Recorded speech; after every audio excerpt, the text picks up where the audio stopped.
Attention deficit ADD से पीड़ित बच्चों की संख्या पिछले एक दशक में लगातार बढ़ रही है। यहां तक कि बड़े भी इससे प्रभावित हो रहे हैं। आखिर क्या करें इससे निपटने के लिए? प्रश्न: सद्गुरु, क्या आप बता सकते हैं कि मैं ध्यान नहीं लगा पाने की समस्या से छुटकारा कैसे पाऊं? सद्गुरु कहते हैं, जहां तक भौतिक शरीर और मन का संबंध है तो दो इंसानों में इनकी क्षमताएं बराबर नहीं होती। एक इंसान शारीरिक या मानसिक तौर पर जो चीजें करता है, हो सकता है कि दूसरा इंसान वह न कर सके। इसके लिए आपको कोई नाम देने की जरूरत नहीं है, जैसे अटेंशन डेफिसिट डिसऑर्डर, एड या कोई दूसरा नाम। आपको बस ये देखना है कि आप जो है उसकी सीमा को कैसे बढ़ाएं। आपको ध्यान की कमी की समस्या है। मुझे बचपन में दूसरी समस्या थी। मैं जरूरत से ज्यादा ध्यान देता था। अगर मेरा ध्यान एक चीज पर टिक जाता था तो मैं अपने ध्यान को हटा ही नहीं पाता था।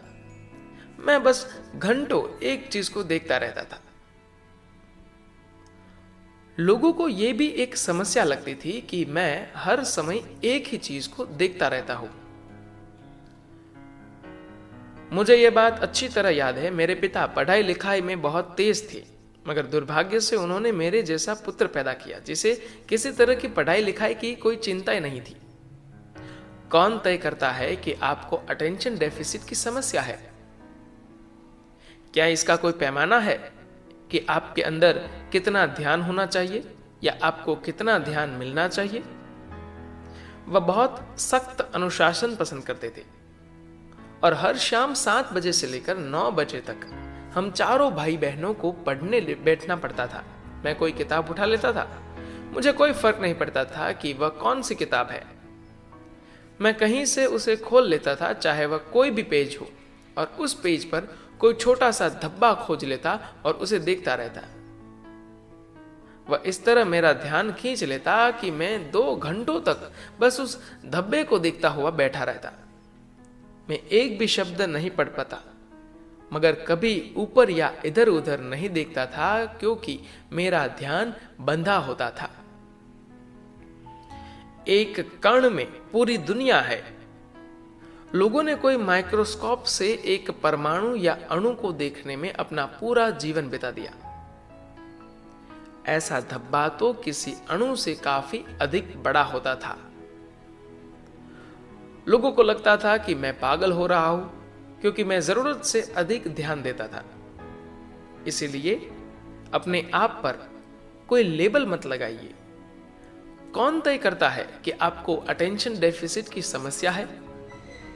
क्या इसका कोई पैमाना है कि आपके अंदर कितना ध्यान होना चाहिए या आपको कितना ध्यान मिलना चाहिए? ऐसा कोई पैमाना नहीं है। यह सब इंसान की बनाई हुई बातें हैं। समस्या यह है कि बचपन से इंसानों पर लेबल लगा दिया जाता है और उनसे बाकी के पूरे जीवन इस लेबल को ढोने की उम्मीद की जाती है। क्या हर किसी में ध्यान का स्तर एक जैसा होता है? निश्चित रूप से नहीं। कक्षा में हो रही चीजों पर मेरा बिल्कुल भी ध्यान नहीं होता था क्योंकि मुझे उसमें दिलचस्पी नहीं थी। 5, 6, 7, 8, 15 या 20 साल की उम्र में आपके ध्यान का स्तर बिल्कुल अलग अलग हो सकता है। क्या आप लोग इस प्रक्रिया में विकसित नहीं हुए हैं? स्कूल के पहले दिन आपको कोई चीज नहीं समझ आई होगी, बाद में आपने अच्छी पढ़ाई कर ली होगी। या हो सकता है कि पहले दिन आपको लगा होगा कि आपको सब समझ आ गया, मगर साल बीतते बीतते आपको कोई चीज समझ नहीं आई। क्या हर किसी में ध्यान का स्तर एक जैसा होता है? निश्चित रूप से नहीं। कक्षा में हो रही चीजों पर मेरा बिल्कुल भी ध्यान नहीं होता था क्योंकि मुझे उसमें दिलचस्पी नहीं थी। लेकिन हर दूसरी चीज पर मेरा पूरा ध्यान था। क्या इसका मतलब है कि मुझे अटेंशन डेफिसिट की समस्या थी? नहीं, बस मुझे इसमें दिलचस्पी नहीं थी कि ब्लैक बोर्ड पर क्या लिखा जा रहा है।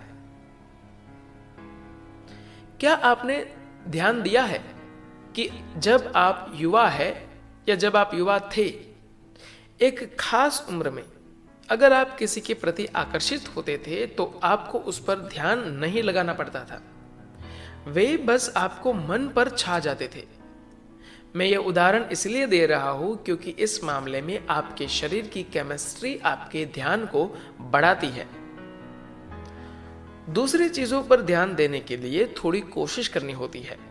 जिस चीज को आप महत्वपूर्ण मानते हैं उसके लिए आपके भीतर एक तेज जोश या धुन पैदा होनी चाहिए। जब आपकी किसी चीज में अधिक दिलचस्पी होगी तो आप उस पर ध्यान देंगे ही। कोई ऐसी चीज खोजे जिसे लेकर आपके अंदर जोश हो, फिर ध्यान अपने आप आ जाएगा। फिलहाल आपके मन की जो स्थिति है, जरूरी नहीं है कि वह पूरे जीवन वैसी ही रहे। अपने मन की रूपरेखा को बदलना सबसे आसान काम है, क्योंकि यह कुदरती रूप से आपका सबसे लचीला पहलू है। अपने शरीर की रूपरेखा को बदलना बहुत कठिन है, मगर बहुत से लोग अपने मन को एक ठोस रूप में बदल लेते हैं। आप अपने सिर को किस काम में लाना चाहते हैं? बस सिर से दूसरों को मारने के लिए? एक ठोस पत्थर के रूप में मन का इस्तेमाल बहुत ही सीमित है। आपको अपने मन को जहां तक संभव हो लचीला रखना चाहिए। आपका मन जितना लचीला होगा, आप उससे उतना अधिक काम ले पाएंगे। इसलिए यह कोई मायने नहीं रखता कि लोग आपके ऊपर किस चीज का लेबल लगाते हैं। अगर आप चाहे तो अभी अपने मन के रूप को बदल सकते हैं। धन्यवाद।